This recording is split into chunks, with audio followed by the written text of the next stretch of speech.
Good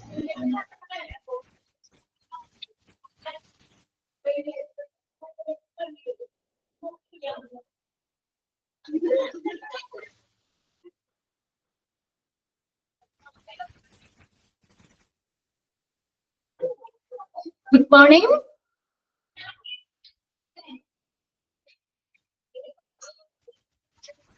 Morning.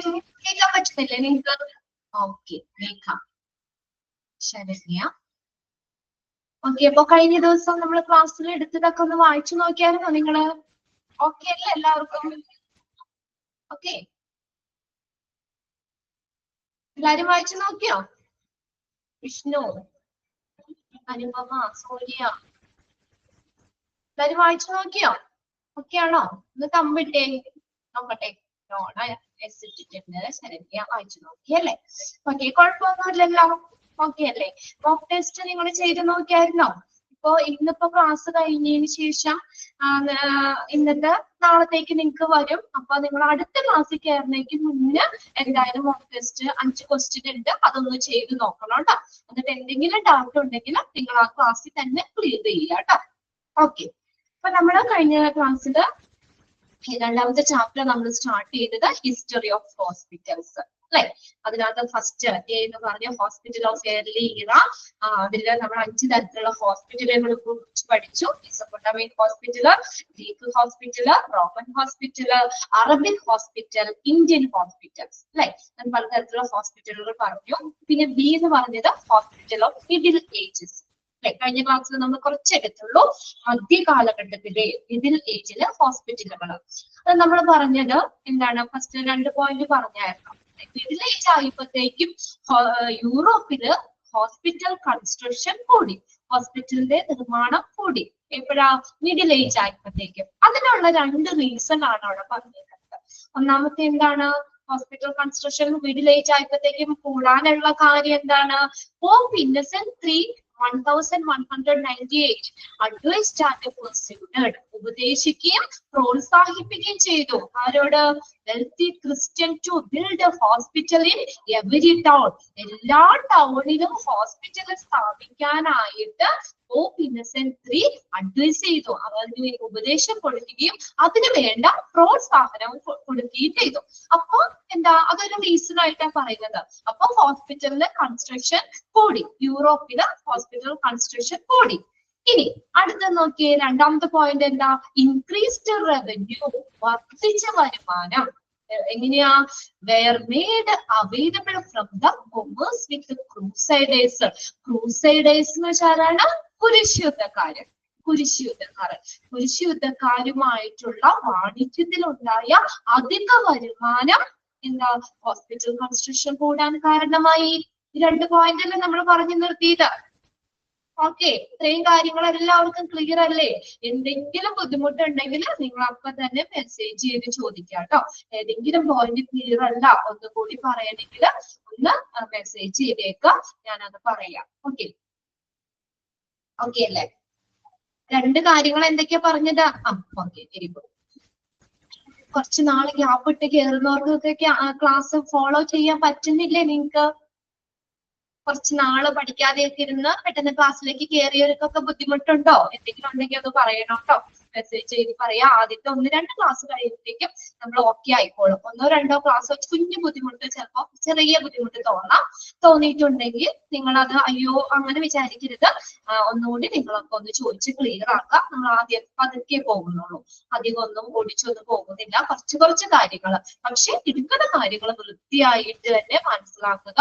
നിങ്ങൾ ഈ നമ്മൾ അണ്ടർലൈൻ ചെയ്തിട്ട് കാര്യങ്ങൾ കൃത്യമായിട്ട് തന്നെ വായിച്ചു വെക്കുക. അതൊക്കെ തന്നെയായിരിക്കും നിങ്ങൾക്ക് എക്സാമിൽ ക്വസ്റ്റ്യൻസ് ചോദിക്കുന്നത്.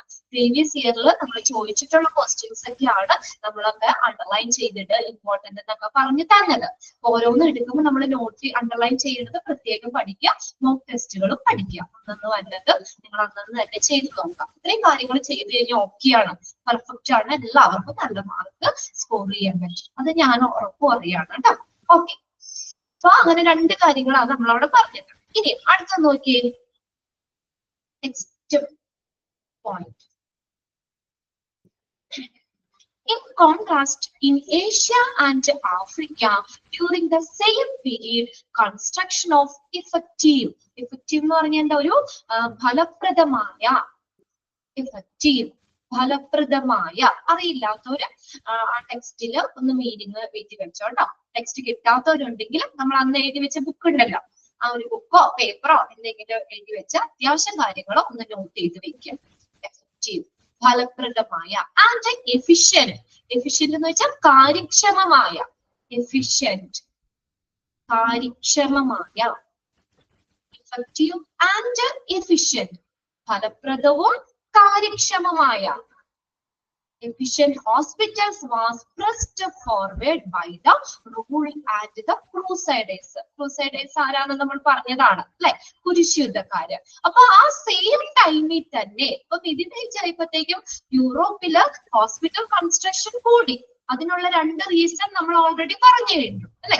അപ്പൊ അതേ ആ സമയത്ത് തന്നെ ഏഷ്യയിലും ആഫ്രിക്കയിലും ഒരു എഫിഷ്യന്റ് ആയിട്ടുള്ള കാര്യക്ഷമമായിട്ടുള്ള കാര്യക്ഷമവും ഫലപ്രദമായിട്ടുള്ള ഹോസ്പിറ്റൽ സ്ഥാപിക്കാൻ അന്നത്തെ റൂളേഴ്സ്, അന്നത്തെ ഭരിക്കുന്ന ആളുകളില്ലേ, റൂളേഴ്സും ക്രൂസൈഡേഴ്സും കുരിശുയുദ്ധക്കാരും ഫോഴ്സ് ചെയ്തു.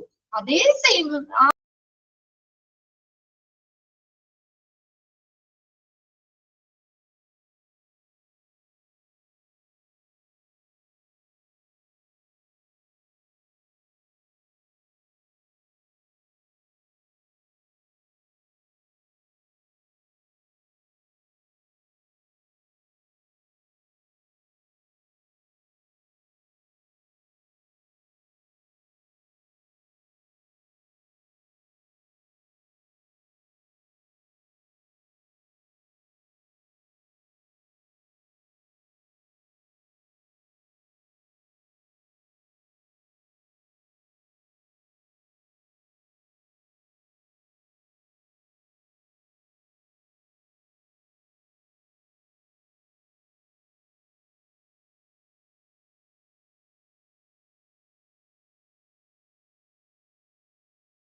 ഹലോ, നിങ്ങക്ക് കേൾക്കാൻ പറ്റുണ്ടോ?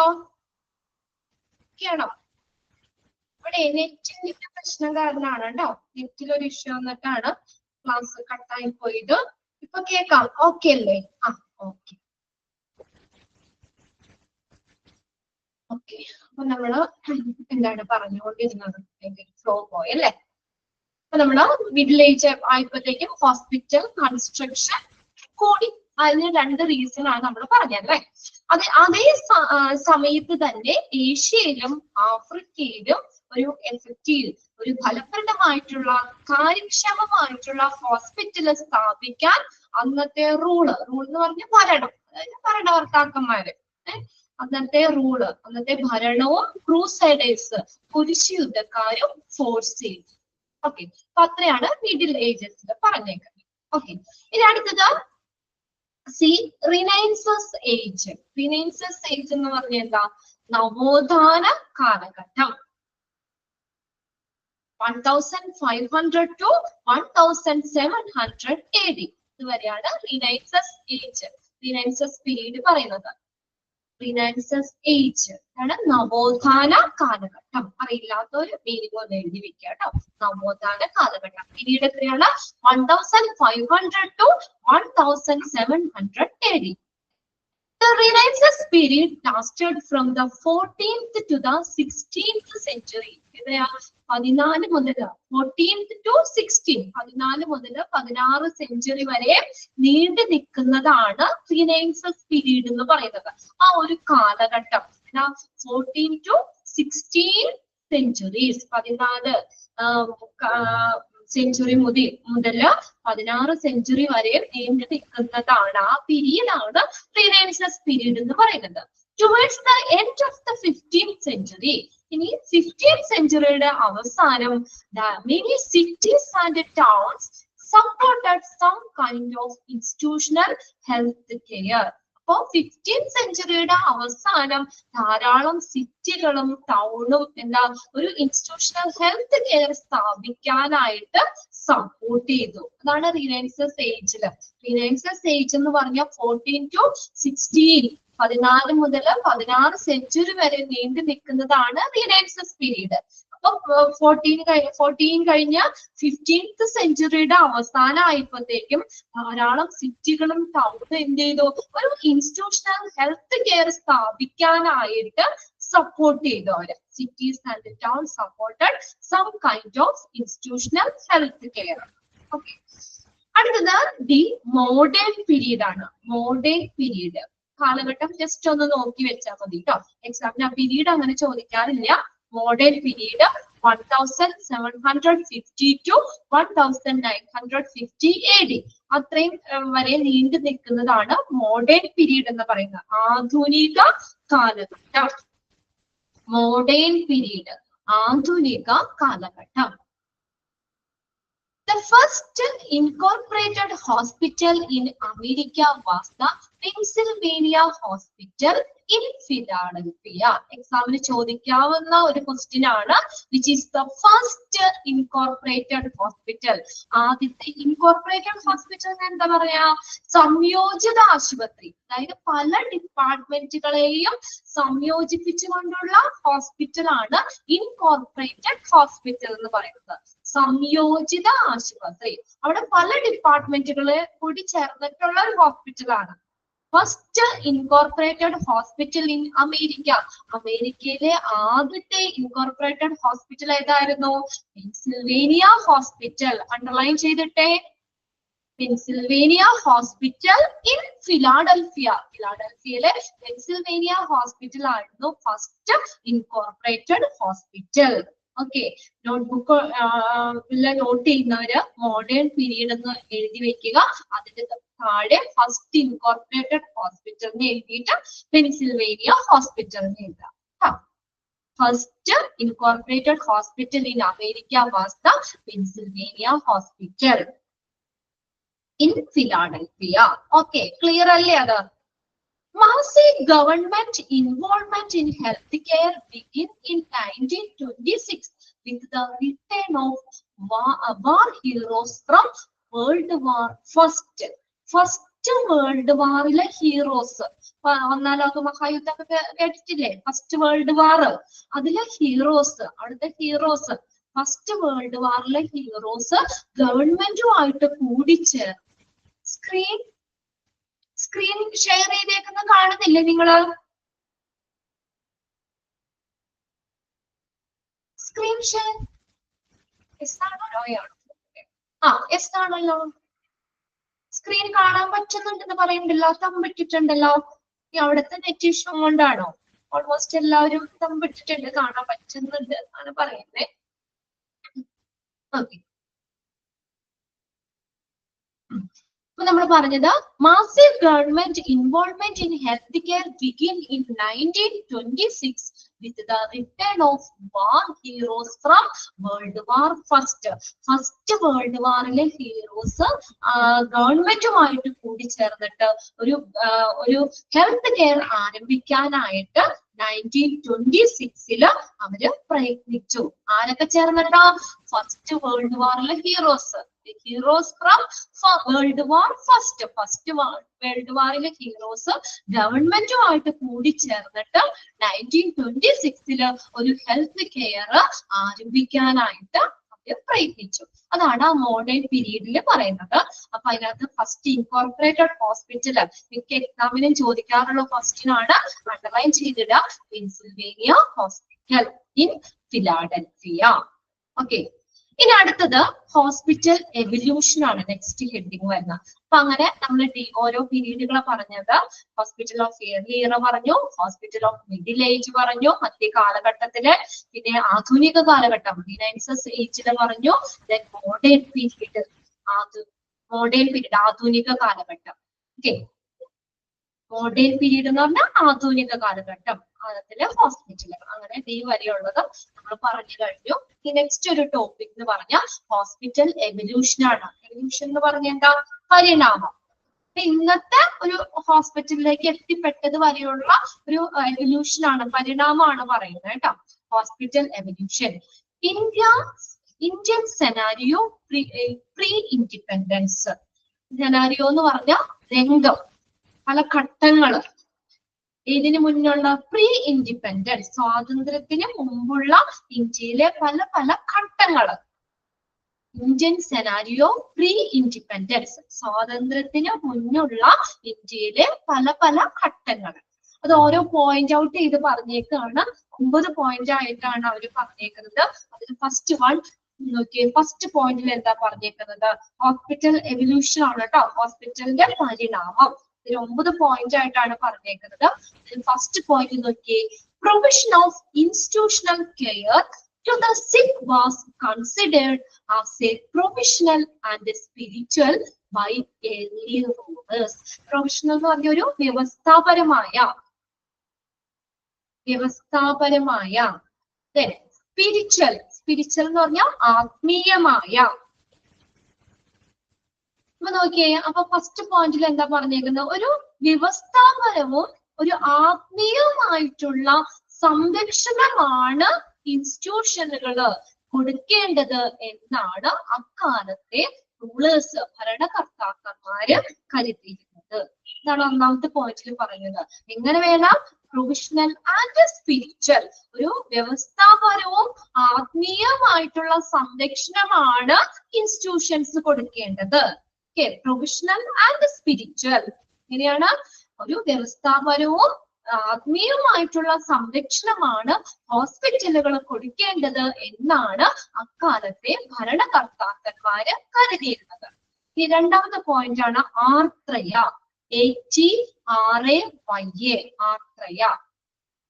ആർത്രയ. The first Indian physician and teacher who lived in the University of Takshashila. Takshashila യൂണിവേഴ്സിറ്റിയിൽ പഠിപ്പിച്ചുകൊണ്ടിരുന്ന ഇന്ത്യൻ ഫിസിഷ്യൻ ആൻഡ് ടീച്ചർ, അതാണ് ആർത്രയ എന്ന് പറയുന്നത്. ഇതിന് ചോദിക്കാം കേട്ടോ. Who is the first Indian physician and teacher who lived in the University of Takshashila? ആരാണ്? ആർത്രയ. Underline ചെയ്തിട്ട് ആ സെന്റൻസ് ബുക്കില് നോട്ട് ചെയ്യുന്നവരെ എഴുതാം. First Indian physician and teacher lived in the university of Takshashila, Atreya. first Indian physician and teacher who lived in the University of Takshashila. Atreya. Okay, ഇനി മൂന്നാമത്തത് ശുശ്രുതയാണ്. ശുശ്രുത, ആ spelling ഒന്ന് കറക്റ്റ് ചെയ്യൂ കേട്ടോ.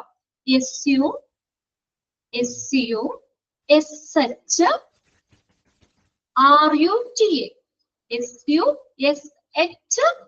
SUSHRUTA ശുശ്രുത. SH ഉണ്ട് കേട്ടോ, Sushruta. SUSHRUTA Sushruta. 16th century BC and Charaka 200 AD. Sushruta ചരകയൊക്കെ ഹിസ്റ്ററിയിൽ നമ്മൾ പഠിച്ചിട്ടുണ്ട് അല്ലേ? പഠിച്ചിട്ടുണ്ടോ? ശുശ്രുത ചരക കേട്ടിട്ടില്ലേ പേര്? ശുശ്രുതനും ചരകനെന്നൊക്കെ കേട്ടിട്ടുണ്ടോ? ശുശ്രുതാചരക. നമുക്കത് ഡീറ്റെയിൽ അവിടെ പഠിക്കാനുണ്ട്. മൂന്നാമത്തെ പോയിന്റിൽ ജസ്റ്റ് അവർക്ക് ആ കാലഘട്ടം മാത്രമേ പറയുന്നുള്ളൂ. Sushruta 16th century BC and Charaka 200 AD. കേൾക്കാത്തവര് അടുത്ത് പറയുന്നുണ്ട് കേട്ടോ. ശുശ്രുതനെ കുറിച്ചും ചരകനെ കുറിച്ചും അവിടെ പറയുന്നുണ്ട്. നോക്കിയേ, Sushruta the father of surgery. സർജറിയുടെ പിതാവ് എന്നറിയപ്പെടുന്നതാണ് Sushruta. The father of surgery, Sushruta. The father of surgery. എക്സാമിൽ ചോദിക്കാറുണ്ട്, who is the father of surgery? ആരാണ്? Sushruta. Father of surgery, Sushruta. Note ചെയ്ത് വെക്കട്ടോ. ടെക്സ്റ്റ് ഉള്ളവര് ഒന്ന് അണ്ടർലൈൻ ചെയ്തിടാം. എളുപ്പ വഴി ഞാൻ പറഞ്ഞാൽ ഓർക്കാനായിട്ട്. ഫാദർ ഓഫ് സർജറി, സർജറിയുടെ ഫസ്റ്റ് ലെറ്റർ ഏതാ? S അല്ലേ? അപ്പോ അത് അതിന്റെ ഫാദറിന്റെയും ഫസ്റ്റ് ലെറ്റർ S തന്നെയാണ്. ഇനി മറന്നു പോവോ? ഫാദർ ഓഫ് സർജറി ഏത് അർത്ഥത്തിലും ചോദിച്ചാലും പറയണം ആരാണ്? ശുശ്രുതയാണ്. Father of surgery Sushruta. Father of medicine ഇന്നലെ നമ്മൾ പഠിച്ചല്ലോ. ഫാദർ ഓഫ് മെഡിസിൻ കഴിഞ്ഞ ക്ലാസ്സിൽ നമ്മൾ പറഞ്ഞതല്ലേ? ആരാണ്? ഹിപ്പോക്രാറ്റസ് അല്ലെ? ഹിപ്പോക്രാറ്റസ് ആണ് ഫാദർ ഓഫ് മെഡിസിൻ. അപ്പൊ രണ്ടെണ്ണം നമ്മൾ ഓൾറെഡി പഠിച്ചു കേട്ടോ. ഫാദർ ഓഫ് മെഡിസിൻ ഹിപ്പോക്രാറ്റസും ഫാദർ ഓഫ് സർജറി. സർജറി മറക്കരുത്, S വെച്ചിട്ട് തന്നെയാണ് തുടങ്ങുന്നത്. എളുപ്പവഴിയാണ് ഓർത്തിരിക്കാൻ. ഫാദർ ഓഫ് സർജറി, സർജറിയുടെ പിതാവ് എന്നറിയപ്പെടുന്നതാണ് Sushruta. Ancient Indian surgeon known for his outstanding operation and technique and for his influential dissertation. Dissertation എന്ന് പറഞ്ഞാൽ പ്രബന്ധം, text. Influential dissertation. Sushruta Samhita. ശുശ്രുതന്റെ ഒരു മഹത്തായ പ്രബന്ധമാണ്, അദ്ദേഹം എഴുതിയ ടെക്സ്റ്റ് ആണ് ഇത്, ശുശ്രുത സംഹിത. നോട്ട് ചെയ്ത് വെച്ചേ, ശുശ്രുത സംഹിത. എന്തുകൊണ്ട് അദ്ദേഹത്തെ ഫാദർ ഓഫ് സർജറി എന്ന് പറയാൻ കാര്യം? അദ്ദേഹം ഏൻഷ്യന്റ് ഇന്ത്യൻ സർജൻ ആണ്. അദ്ദേഹത്തിന്റെ ആ സർജറിയിലുള്ള നൈപുണ്യം, ഔട്ട്സ്റ്റാൻഡിങ് ഓപ്പറേഷൻ ആൻഡ് ടെക്നിക്, ആ ഒരു ഫീൽഡിലുള്ള നമുക്ക് പ്രവർത്തനങ്ങളും ടെക്നിക്കുകളും, പിന്നെ അതുപോലെ തന്നെ ആ ഇൻഫ്ലുവൻഷ്യൽ ഡെസർട്ടേഷൻ, അവരുടെ ആ പ്രബന്ധം, അദ്ദേഹത്തിന്റെ ഒരു മഹത്തായിട്ടുള്ള പ്രബന്ധം, അതാണ് ശുശ്രുത സംഹിത. അപ്പൊ ആ ടെക്സ്റ്റ് എഴുതിയത് കൊണ്ടും സർജറിയിലുള്ള ആ പ്രാഗൽഭ്യം കൊണ്ടും ഒക്കെയാണ് അദ്ദേഹത്തെ ഫാദർ ഓഫ് സർജറി എന്നറിയപ്പെടുന്നത്. Okay, father of surgery. ശുശ്രുതന്റെ ടെക്സ്റ്റ് ഏതാണ്? ശുശ്രുത സംഹിത. രണ്ട് കാര്യങ്ങൾ നോട്ട് ചെയ്ത് വെച്ചില്ലേ?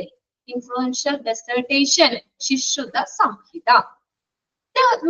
ഇനി ശുശ്രുത സംഹിത എന്താ? The main origin of knowledge about surgery in ancient India. Ancient ഇന്ത്യയില് നമ്മള് സർജറിനെ കുറിച്ചുള്ള നോളജുകൾ, അത് ശസ്ത്രക്രിയാ വിധികളെ കുറിച്ചും ഉപകരണങ്ങളെ കുറിച്ചും ഒക്കെയാണ് ആ ടെക്സ്റ്റിൽ പറഞ്ഞേക്കുന്നത്. അതുകൊണ്ടാണ് അദ്ദേഹത്തെ നമ്മള് ആ സർജറി, ഫാദർ ഓഫ് സർജറി എന്നറിയപ്പെടുന്നത്. ശുശ്രുത സംഹിത എന്ന് പറഞ്ഞ ടെക്സ്റ്റ് എന്താ? The main origin of knowledge about surgery in ancient India. പഴയ ഇന്ത്യയിലെ നമുക്ക് സർജറിനെ കുറിച്ച് കുറെ നോളജ് ഒക്കെ തരുന്ന ഒരു പ്രബന്ധമാണ് ശുശ്രുത സംഹിത എന്ന് പറയുന്നത്. Okay, the main origin of the knowledge about surgery in ancient India. അത്രയും കാര്യങ്ങൾ നോട്ട് ചെയ്യുക. ഫാദർ ഓഫ് സർജറി ശിശ്രുത, അദ്ദേഹത്തിന്റെ പ്രസിദ്ധമായിട്ടുള്ള ഗ്രന്ഥം ശിശ്രുത സംഹിത. ശിശ്രുത സംഹിത എന്ന് പറയുന്നത് എന്താണ്?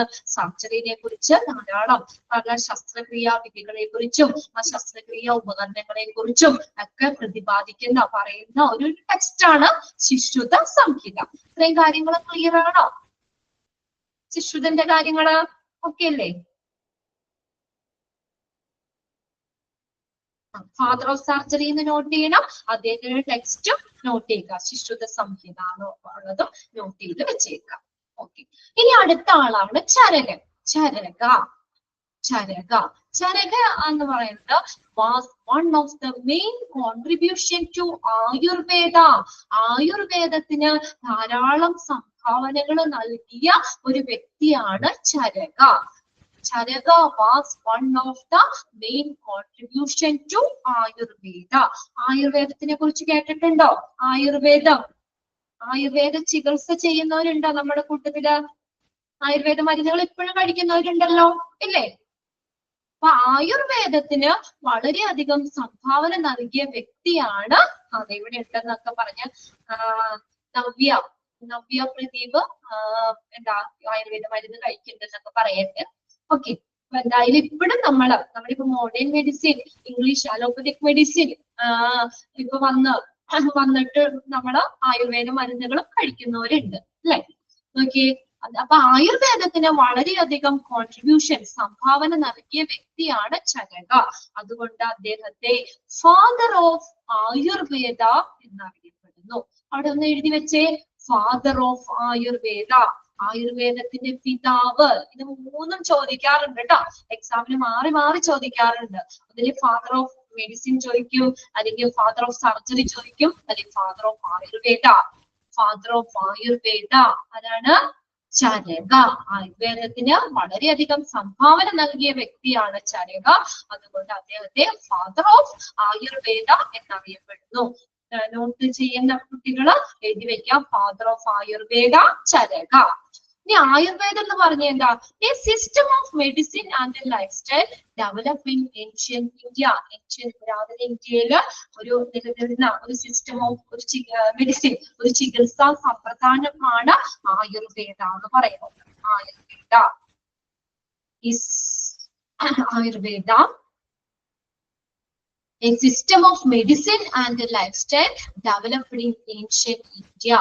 He is known as the editor of medical treatise named Charaka Samhita. Medical treatise എന്ന് പറഞ്ഞാൽ പ്രബന്ധം തന്നെയാട്ടോ, പ്രബന്ധം. അദ്ദേഹത്തിന്റെ അപ്പൊ ചരകന് എഴുതിയ ടെക്സ്റ്റ് ഏതാ? ചരക എഴുതിയ text he is known as the editor of medical treatise named Charaka Samhita. അത് രണ്ടും ഓർത്തിരിക്കാൻ എളുപ്പമല്ലേ? ശിശ്രുത സംഹിത. ചരകന്റെ പ്രബന്ധം ഏതാണ്? ചരക സംഹിത. One of the basic textbook of classical Indian medicine and Ayurveda. Classical Indian medicine കുറിച്ചും ആയുർവേദത്തിനെ കുറിച്ചൊക്കെ അറിവ് തരുന്ന ഒരു ടെക്സ്റ്റ് ആണ് ചരക സംഹിത എന്ന് പറയുന്നത്. Is one of the main basic text of classical Indian medicine and Ayurveda. ശാസ്ത്രീയമായിട്ടുള്ള മെഡിസിനുകള്, ചികിത്സാ രീതികള്, പിന്നെ അതുപോലെ ആയുർവേദത്തിനെ കുറിച്ചൊക്കെ അറിവുകൾ തരുന്ന ഒരു ടെക്സ്റ്റ് ആണ് ചരക സംഹിത എന്ന് പറയുന്നത്. ഈ ആയുർവേദ മരുന്നുകൾ, ഓക്കെ, ആയുർവേദം എന്ന് പറഞ്ഞ എന്താ? നമ്മൾ ഇംഗ്ലീഷ് മരുന്നുകളാണെങ്കിൽ നമ്മൾ നേരെ പോകുന്നു, ഡോക്ടറെ കാണുന്നു, ഡോക്ടർ നമ്മൾ പറയുന്ന ഇതൊക്കെ വെച്ചിട്ട് എന്തെങ്കിലും ടെസ്റ്റുകൾ കാര്യങ്ങളൊക്കെ ചെയ്തിട്ട് അത് കറക്റ്റ് ആയിട്ട് ഒരു എവിഡൻസിനെ ബേസ് ചെയ്തിട്ടാണ് അദ്ദേഹം നമുക്ക് മരുന്ന് തരുന്നത് അല്ലെ? അങ്ങനെയല്ലേ ഇംഗ്ലീഷ് മരുന്നുകൾ അല്ലെങ്കിൽ അലോപ്പതിക് മെഡിസിൻസ്. ആയുർവേദ മരുന്നുകൾ എങ്ങനെയാണ്? ആയുർവേദം എന്ന് പറഞ്ഞ എന്താ? നമ്മളിപ്പോ ആയുർവേദ മരുന്ന് കഴിക്കുന്ന കുട്ടികൾക്ക് അറിയാൻ പറ്റും. എങ്ങനെയാ? നമ്മുടെ ഭക്ഷണ രീതിയിലും ആയുർവേദ മരുന്നൊക്കെ കഴിക്കുമ്പോൾ ഒത്തിരി ശ്രദ്ധിക്കാനില്ലേ അല്ലെ? നമുക്ക് ഇഷ്ടമുള്ള ഭക്ഷണമൊക്കെ കഴിക്കാൻ പറ്റുമോ? കുറച്ച് മരുന്നുകൾ ആ ആയുർവേദ മരുന്ന് കഴിക്കുമ്പോൾ ചിലപ്പോൾ കുറച്ച് ഇതൊക്കെ ഭക്ഷണമൊക്കെ നമുക്ക് പഥ്യമുണ്ട് അല്ലെ, ചിലതൊക്കെ നമുക്ക് ഒഴിവാക്കണം, ചില കാര്യങ്ങളൊന്നും കഴിക്കാൻ പാടില്ല ആ മരുന്ന് കഴിക്കുമ്പോൾ. ഇംഗ്ലീഷ് മരുന്നാണെങ്കിൽ അങ്ങനെ വലിയ കുഴപ്പമൊന്നുമില്ല അല്ലെ, നമുക്ക് ഏത് ഭക്ഷണം വേണമെങ്കിലും ആ മെഡിസിൻ കഴിക്കുന്നതിന്റെ ഒപ്പം കഴിക്കാം. ഇവിടെ ആയുർവേദം എന്ന് പറഞ്ഞാൽ നമ്മുടെ ഭക്ഷണ രീതികള് ഇതിനകത്ത് പറയല്ല, ഞാൻ ജസ്റ്റ് നിങ്ങളുടെ അറിവിലേക്കായിട്ട് പറഞ്ഞതാണ്. നിങ്ങളുടെ ഭക്ഷണ രീതികളും ജീവിത രീതികളും നമ്മുടെ ശരീരം ചില ലക്ഷണങ്ങൾ കാണിക്കുമല്ലോ, നമ്മുടെ ശരീരം കാണിക്കുന്ന ഓരോ ലക്ഷണങ്ങളും നമ്മൾക്ക് അനുസരിച്ചിട്ടാണ്. അതായത് നമ്മുടെ ഒരു രോഗാവസ്ഥ മാത്രമല്ല, നമ്മുടെ ഇപ്പോഴത്തെ ആ രോഗാവസ്ഥ മാത്രമല്ല, നമ്മുടെ ശരീരം കാണിക്കുന്ന പല ലക്ഷണവും ഉണ്ടാകും. അതെല്ലാം ചോദിച്ച് മനസ്സിലാക്കിയിട്ടാണ് അവിടെ എന്ത് ചെയ്യുന്നത്, അവിടെ ആ ആയുർവേദ മരുന്ന് തരുന്നത്. നമ്മുടെ ശരീരം കാണിക്കുന്ന പല ലക്ഷണങ്ങളും ഒക്കെ ചോദിച്ച്, ജീവിത രീതി ചോദിക്കും, ഭക്ഷണ രീതികൾ ചോദിക്കും, ഇതെല്ലാം ചോദിച്ച് മനസ്സിലാക്കിയിട്ടാണ് അവിടെ ആയുർവേദത്തിന് മരുന്ന് പറയുന്നത്.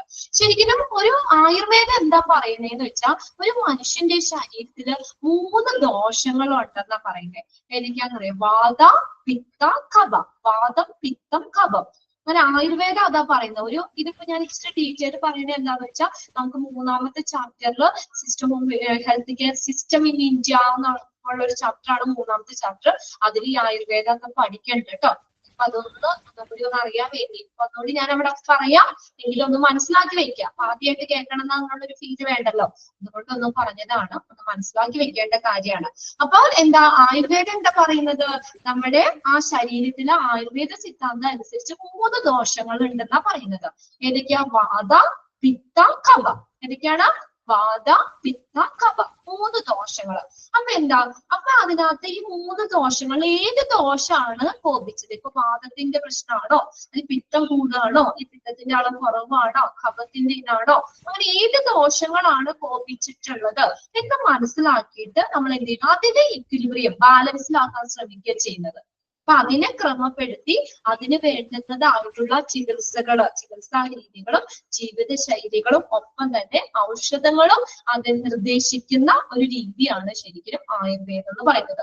3 ദോഷങ്ങൾ, വാത, പിത്ത, കഫം. അപ്പൊ അതിന്റെ എന്തെങ്കിലും വ്യത്യാസം, ആ ഒരു ബാലൻസിൽ നിന്ന് എന്തെങ്കിലും വ്യത്യാസം വരികയാണ്.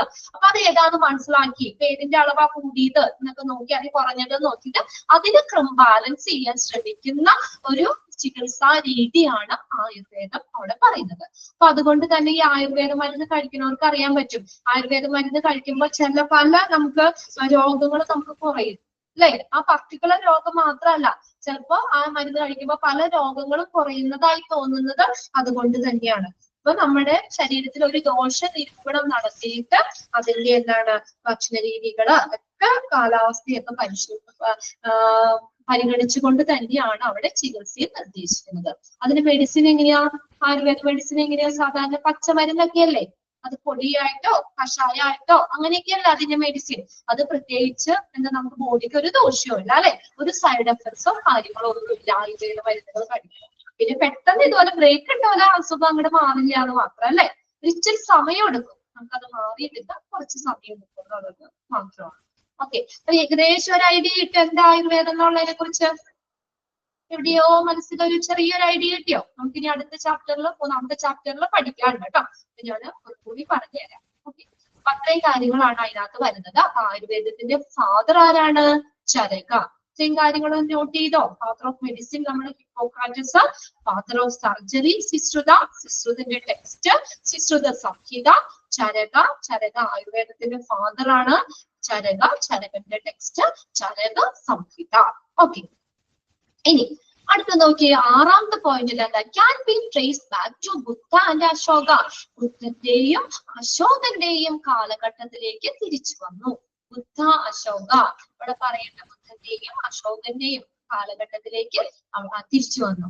ഓക്കെ, ഡ്യൂറിങ് അശോക്, 7ാമത്തെ പോയിന്റിൽ during Ashoka's reign principle of hygiene were followed and C-section were operated. ഈ അശോകന്റെ കാലഘട്ടത്തില് അപ്പൊ നമുക്ക് അവിടെ എന്തൊക്കെയാണ്? Principle of hygiene followed and C-section performed. അശോകന്റെ കാലഘട്ടത്തിലാണ് നമുക്ക് പ്രിൻസിപ്പിൾ ഓഫ് ഹൈജീൻ, നമ്മൾ പറഞ്ഞില്ലേ ഹൈജീനിക് പ്രിൻസിപ്പിള്, നമ്മുടെ ഹ്യൂമൻ ഹെൽത്ത് പ്രൊട്ടക്ട് ചെയ്യുക, നമ്മുടെ സേഫ് ആയിട്ടുള്ള ഒരു എൻവയോൺമെന്റ്, ഒരു അന്തരീക്ഷം സൃഷ്ടിച്ചുകൊണ്ട് നമ്മുടെ ഹെൽത്ത് പ്രൊവൈഡ് ചെയ്യുക. അതാണ് പ്രിൻസിപ്പിൾ ഓഫ് ഹൈജീൻ എന്ന് പറയുന്നത്, ഹൈജീനിക് പ്രിൻസിപ്പിൾ. പിന്നെ സി സെക്ഷൻ എന്താ? Caesarean section. അതെല്ലാം അശോകന്റെ ഒരു പീരീഡിലായിരുന്നു.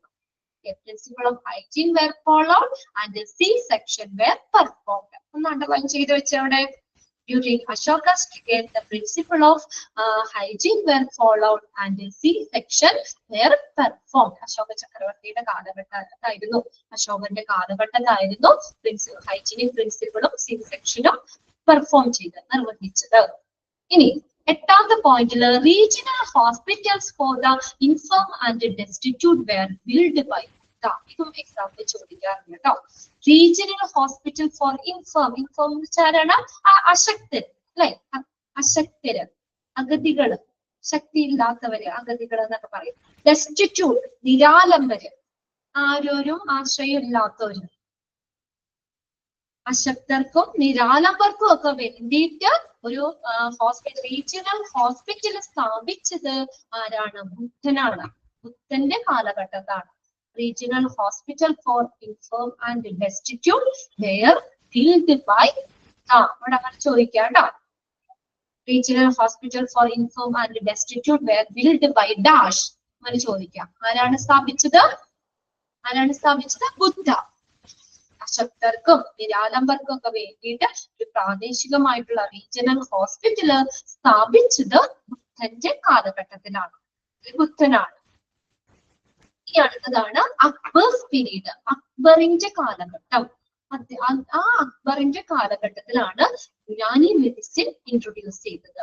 കേട്ടിട്ടുണ്ടോ നിങ്ങൾ യുനാനി മെഡിസിൻ? അപ്പൊ അവിടെ ചോദിക്കാം, അതൊന്ന് അണ്ടർലൈൻ ചെയ്തിട്ട്. In which period Unani medicine introduced? Unani medicine ഏത് പീരീഡിലാ? അക്ബേഴ്സ് പീരീഡ്. നോട്ട് ചെയ്തെടുത്തോട്ടോ, നോട്ട്ബുക്കിൽ എഴുതണോരൊന്ന് എഴുതി വെക്കുക. Akbar's period Unani medicine. അക്ബറിന്റെ കാലഘട്ടത്തിലാണ് യുനാനി മെഡിസിൻ കൊണ്ടുവന്നത്. Akbar's period Unani medicine introduced. എങ്ങനെ ക്വസ്റ്റ്യൻ ചോദിക്കുക അവിടുന്ന്? In which period Unani medicine introduced? ഏത് പീരീഡിലാണ്, ഏത് കാലഘട്ടത്തിലാണ് യുനാനി മെഡിസിൻ വന്നത്? ഏത് പീരീഡിലാ? അക്ബേഴ്സ് പീരീഡ്. അക്ബറിന്റെ കാലഘട്ടത്തില്. അതുകൊണ്ട് അക്ബറിന്റെ കാലഘട്ടത്തിലാണ് യുനാനി മെഡിസിൻ കൊണ്ടുവന്നത്. ഇനി അവിടെ ഒരു പോയിന്റ് നിങ്ങളുടെ ടെക്സ്റ്റിൽ തന്നെ എഴുതി വെച്ചേക്കുക. ഫാദർ ഓഫ് യുനാനി ചികിത്സയുടെ ഫാദർ എന്ന് പറയുന്നത് ഹിപ്പോക്രാറ്റസ് തന്നെയാട്ടോ. ഹിപ്പോക്രാറ്റസ് തന്നെയാണ്. ഫാദർ ഓഫ് മെഡിസിൻ എന്നും അറിയപ്പെടുന്നുണ്ട്, ഫാദർ ഓഫ് യുനാനി എന്നും അറിയപ്പെടുന്നുണ്ട്. ഫാദർ ഓഫ് യുനാനി മെഡിസിൻ ടെക്സ്റ്റിൽ തന്നെ ഒന്ന് എഴുതി വെച്ചേ. Father of Unani medicine Hippocrates. Father of Unani medicine Hippocrates. Unani എന്ന് പറയുന്നത് കേട്ടിട്ടുണ്ടോ നിങ്ങൾ? യുനാനി ചികിത്സ, അതും നമുക്ക് ഹെൽത്ത് കെയർ സിസ്റ്റത്തിൽ പഠിക്കാറുണ്ട് കേട്ടോ. യുനാനി ജസ്റ്റ് ഒന്ന് പറയാ ഞാൻ. യുനാനി എന്ന് പറഞ്ഞാൽ ഗ്രീക്കിൽ നിന്നും വന്ന ഒരു വൈദ്യശാസ്ത്രമാണ്. ഗ്രീക്കിൽ നിന്നും വന്ന ഒരു വൈദ്യശാസ്ത്രമാണ് യുനാനി എന്ന് പറയുന്നത്. ഈ യുനാനി പറയുന്നത് എന്താണെന്ന് വെച്ചാൽ നമ്മുടെ മനുഷ്യ ശരീരത്തില് 4 കമ്പോണൻസ് ഉണ്ടെന്നാ പറയുന്നത്. 4 components are seen in human body. നമ്മുടെ ശരീരത്തില് 4 കമ്പോണന്റ് ഉണ്ടെന്നാണ് യുനാനി പറയുന്നത്. അതേതൊക്കെയാ? ബ്ലഡ് ഉണ്ട്, ഫിലം എന്ന് പറയും, PHELGM, കഫം, film, PHELGM, film. Bile, BIL, bile എന്ന് പറഞ്ഞ പിത്തം. അടുത്ത നോക്കിയേ, ബ്ലാക്ക് ബൈൽ, കറുത്ത പിത്തം. അപ്പൊ യുനാനി അനുസരിച്ച് മനുഷ്യ ശരീരത്തില് എന്താ 4 കമ്പോണന്റ് ഉണ്ടെന്നാ പറയുന്നത്. എനിക്ക് ബ്ലഡ്, രക്തം, ബ്ലഡ് ഉണ്ട്, film, PHELGM, കഫമുണ്ട്, bile, BIL, bile എന്ന് പറഞ്ഞ സ്ക്രീൻ ഷോള് മോളെ ഇത് സ്ക്രീനിൽ ഇല്ല കേട്ടോ, സ്ക്രീനിലില്ല. ഞാൻ ജസ്റ്റ് ഒന്ന് പറഞ്ഞു എന്നുള്ളൂ. നമുക്ക് ഹെൽത്ത് കെയറിലും പഠിക്കാനുണ്ട്. അപ്പൊ അതുകൊണ്ട് യുനാനി എന്താന്ന് മാത്രം പറഞ്ഞു എന്നുള്ളൂ കേട്ടോ. ഒന്ന് മനസ്സിലാക്കി വെച്ചാൽ മതി. നമ്മുടെ സ്ക്രീനിലില്ല. ഓക്കെ, അപ്പൊ എന്താ പറഞ്ഞേക്കുന്നത്? ഈ യുനാനി പറയുന്നത് മനുഷ്യ ശരീരത്തിൽ 4 ദ്രവങ്ങളാ ഉള്ളത്. ഏതൊക്കെയാ? ബ്ലഡ് ഉണ്ട്, സ്ലം ഉണ്ട്, ബൈല് എന്ന് പറഞ്ഞാൽ പിത്തമുണ്ട്, ബ്ലാക്ക് ബൈല് കറുത്ത പിത്തമുണ്ട്. അപ്പൊ വേറെ ഒന്നുമില്ല. അപ്പൊ അതിന്റെ അളവിലോ എന്തെങ്കിലും ഏറ്റക്കുറച്ചിലുകൾ ഉണ്ടാവുകയാണ്. ഇതും ഇതുപോലെ ഒരു ഇക്വിലിബ്രിയം പോലെ നിൽക്കുന്നത്. അപ്പൊ അതിന്റെ അളവിലോ സ്വഭാവത്തിലോ എന്തെങ്കിലും ഫ്ലക്ച്വേഷൻസ്, എന്തെങ്കിലും ഏറ്റക്കുറച്ചിലുകൾ ഉണ്ടാവുകയാണെങ്കിൽ അതാണ് രോഗം എന്നാണ് അവര് പറയുന്നത്. ഇപ്പൊ രക്തത്തിന്റെ അളവ് കൂടുക, അത് പിത്തം കൂടുക, അങ്ങനെ. അപ്പൊ അതിന്റെ അളവിലോ സ്വഭാവത്തിലോ എന്തെങ്കിലും ഏറ്റക്കുറച്ചിൽ ഉണ്ടാവുകയാണെങ്കിൽ അതാണ് രോഗം. അപ്പൊ ആദ്യം എന്ത് ചെയ്യും അവര്? ഇതിൽ എന്തിനാണ് വ്യത്യാസം വന്നേന്ന് നോക്കും. ആദ്യം രോഗം എങ്ങനെ ഉണ്ടായെന്ന് നോക്കിയിട്ട് ഈ 4 സംഗതികളും ബാലൻസ് ചെയ്യാൻ ശ്രമിക്കുന്ന ഒരു രീതിയാണ്. അതിനുവേണ്ടി ചികിത്സിക്കുന്ന ഒരു ചികിത്സാ സമ്പ്രദായമാണ് യുനാനി മെഡിസിൻ എന്ന് പറയുന്നത്. ഇത്രയുള്ള കാര്യം. യുനാനി പറയുന്നത് നമ്മുടെ മനുഷ്യ ശരീരത്തിൽ 4 ദ്രവങ്ങൾ, ഏതൊക്കെയാ? ബ്ലഡ് ഉണ്ട്, സ്ലം ഉണ്ട്, ബൈലുണ്ട്, ബ്ലാക്ക് ബൈലുണ്ട്, രക്തമുണ്ട്, ഖബമുണ്ട്, പിത്തമുണ്ട്, കറുത്ത പിത്തമുണ്ട്. ഇതിങ്ങനെ ബാലൻസ്ഡ് സ്റ്റേറ്റിലാണ് നിൽക്കുന്നത്. അപ്പോ ഇതിന്റെ അളവിലോ അല്ലെങ്കിൽ എന്തെങ്കിലും സ്വഭാവത്തിലോ എന്തെങ്കിലും ഫ്ലക്ച്വേഷൻസ് വരുവാണെങ്കിൽ അപ്പൊ ആദ്യം അവർ എന്താണ് കണ്ടുപിടിക്കുന്നത്, എന്താണ് എന്തിലാണ് വ്യത്യാസം വന്നതെന്ന് കണ്ടുപിടിച്ചിട്ട് ആ 4 സംഗതികളെ ബാലൻസ് ചെയ്യാൻ വേണ്ടി ചികിത്സിക്കുന്ന ഒരു ചികിത്സാ രീതിയാണ് എന്ന് പറയുന്നത് യുനാനി എന്ന് പറയുന്നത്. അപ്പൊ ഏത് പീരീഡിലാണ് അവിടെ യുനാനി മെഡിസിൻ ഇൻട്രൊഡ്യൂസ് ചെയ്തത്? ഏത് പീരീഡിലാ? അത് നോക്കി വെക്കുക കേട്ടോ. ഇത് ഞാൻ എക്സ്ട്രാ പറഞ്ഞതാണ്, മനസ്സിലാക്കാൻ വേണ്ടി പറഞ്ഞതാണ്. നമുക്ക് എക്സാം പോയിന്റ് ഓഫ് വ്യൂ നിങ്ങൾ ഇത്രയും പഠിച്ചു വെക്കുക. അവിടെ in which period Unani medicine introduced? ഏത് പീരീഡിലാ? അക്ബേഴ്സ് പീരീഡ്. അക്ബറിന്റെ കാലഘട്ടത്തിലാണ് യുനാനി മെഡിസിൻ കൊണ്ടുവന്നത്. Okay, Akbar's period Unani medicine introduced. ഈ ഫാദർ ഓഫ് യുനാനി അത് നമ്മൾ നോട്ട് ചെയ്ത് വെച്ചു. എക്സ്ട്രാ ഞാൻ പറഞ്ഞതാണ്, അത് ടെക്സ്റ്റിലേക്ക് എഴുതിയിരിക്കുക. Father of Unani Hippocrates. ഇത്രയും കാര്യങ്ങൾ മനസ്സിലായോ നിങ്ങൾക്ക്? എന്തെങ്കിലും സംശയം ഉണ്ടോ? നമ്മൾ ഇത്രയും പറഞ്ഞതില് ഓക്കെ അല്ലേ? എന്റെ ലാംഗ്വേജ് നിങ്ങൾക്ക് ക്ലിയർ ആവുന്നില്ലേ? ക്ലിയർ അല്ലേ? യെസ്. പല സ്ഥലങ്ങളിലുള്ള കുട്ടികളൊക്കെ ജോയിൻ ചെയ്യുന്നുണ്ടല്ലോ. അപ്പൊ അവർക്ക് ചിലപ്പോ സ്ലാങ്ങിലൊക്കെ ചിലപ്പോ ചെറിയൊരു വ്യത്യാസമൊക്കെ ഉണ്ടാവും. എന്ത് ബുദ്ധിമുട്ടുണ്ടെങ്കിലും പറയണം കേട്ടോ. ഓക്കെ, ക്ലിയർ ആണ് അല്ലെ? അപ്പൊ ആ കാര്യങ്ങളാണ് ലാസ്റ്റ് പോയിന്റിൽ നമ്മൾ നോക്കേണ്ടത് കേട്ടോ. അത് എക്സാമിന് ചോദിച്ചിട്ടുണ്ട്. Previous question member same question ചോദിച്ചിട്ടുണ്ട്. In which period Unani medicine introduced? Akbar's period. What is the Akbar's period? Okay. Akbar's period Unani medicine introduced. The father of Unani, Hippocrates. Okay. അത്രയും കാര്യങ്ങൾ. ഇനിയിപ്പോ നമ്മുടെ ക്ലാസ് കുറച്ച് നെറ്റിന്റെ ഒരു പ്രശ്നം കാരണം ഇവിടെ നെറ്റിന്റെ ഒരു ഇതുള്ളത് കൊണ്ട് കുറച്ച് സമയത്തെ ക്ലാസ് നമ്മുടെ കട്ടായി, അല്ലെങ്കിൽ ആ ചാപ്റ്റർ നമുക്ക് അങ്ങ് തിരിക്കായിരുന്നു. ആ ചാപ്റ്റർ തീർന്നാൽ കുറച്ചുള്ളൂ, കുഴപ്പമില്ല. നമുക്ക് നമ്മുടെ കുഴപ്പം കൊണ്ടല്ലല്ലോ, നെറ്റിന്റെ പ്രശ്നമല്ലേ. അപ്പൊ അതുകൊണ്ട് ഒരു ചെറിയ 2 പാരഗ്രാഫ് ഉള്ളൂ. അപ്പൊ നമുക്ക് അടുത്ത ക്ലാസ് തീർക്കാം. ഒരു ചാപ്റ്റർ അങ്ങ് കഴിയും. ഇന്നത്തെ മോക്ക് ടെസ്റ്റും 5 ക്വസ്റ്റ്യൻ ഇടുന്നതും നിങ്ങളൊന്ന് നോക്കാം കേട്ടോ. ഇത് വായിച്ച് അതൊക്കെ ഒന്ന് ചെയ്ത് നോക്കാം. എന്തെങ്കിലും സംശയം ഉണ്ടെങ്കിൽ മാറ്റി കുട്ടിയിടരുത്. പിറ്റത്തെ ക്ലാസ്സിൽ തന്നെ അത് ചോദിക്കാം. നിങ്ങൾക്ക് കഴിഞ്ഞ ദിവസം മോക്ക് ടെസ്റ്റ് ചെയ്തിട്ട് ആൻസർ നിങ്ങൾക്ക് തന്നെ ചെയ്യാൻ പറ്റിയില്ലേ? നമ്മുടെ ടെക്സ്റ്റ് നോക്കാതെ തന്നെ അല്ലേ ആൻസറുകളൊക്കെ കിട്ടിയില്ലേ? Okay, very good. അപ്പൊ നമ്മുടെ ക്ലാസ്സിൽ കേട്ട് ശ്രദ്ധിച്ചിരിക്കുമ്പോൾ നമുക്ക് പെട്ടെന്ന് അത് ചെയ്യാൻ പറ്റും. നമുക്ക് എന്താ പറയാ ഓർത്തെടുത്ത് എഴുതാനും ഇതുപോലെ തന്നെയായിരിക്കും നമുക്ക് എക്സാം വരുന്നത്. മോക്ക് ടെസ്റ്റിൽ ഓപ്ഷൻസ് അവിടെ ഉണ്ട്, ചെയ്യാൻ പറ്റി. Okay, very good. ഇന്ന് നമ്മൾ നോട്ട് ചെയ്തിട്ട് അണ്ടർലൈൻ ചെയ്തിട്ടേക്കുന്ന കാര്യങ്ങളൊക്കെ നിങ്ങൾ ഒന്നുകൂടി ഒന്ന് സ്ട്രെസ് ചെയ്തൊക്കെ നോക്കുക. അതെല്ലാം ആ ഫാദർ എന്നുള്ളത് അതൊക്കെ ചോദിക്കാറുണ്ട് കേട്ടോ. ഓരോ പ്രാവശ്യം അത് മാറിയൊക്കെയാണ് അത് ചോദിച്ചു കാണുന്നത്. ബാക്കി നമുക്ക് കുഴപ്പമില്ല. ഇനി അടുത്ത ക്ലാസ്സിലേക്ക് നോക്കാം. അങ്ങനെ പുതിയ ചാപ്റ്റർ നമുക്ക് അടുത്ത ക്ലാസ്സിൽ സ്റ്റാർട്ട് ചെയ്യാം കേട്ടോ. ഓക്കെ, പിന്നെ നിങ്ങൾക്ക് എന്തൊക്കെയുണ്ട് വിശേഷാണ്ട്? എല്ലാവരും സുഖമായിരിക്കണോ? ക്ലാസ് ഒക്കെ ഓക്കെ ആണോ? സന്തോഷാണോ നിങ്ങൾക്ക്? ഓക്കെ ആണോ? എന്തായാലും നമ്മൾ ഇത്രയും കഷ്ടപ്പെട്ട് നമ്മൾ കുറെ ഇതൊക്കെ ഒരു കോഴ്സിലേക്ക് വന്നാണ്. അപ്പൊ ആ ഒരു കോഴ്സിന് ജോയിൻ ചെയ്തിട്ട് നിങ്ങൾക്ക് കുഴപ്പമില്ല, ക്ലാസ് ഓക്കെ ആണ്. എനിക്ക് സുഖമായിരിക്കും.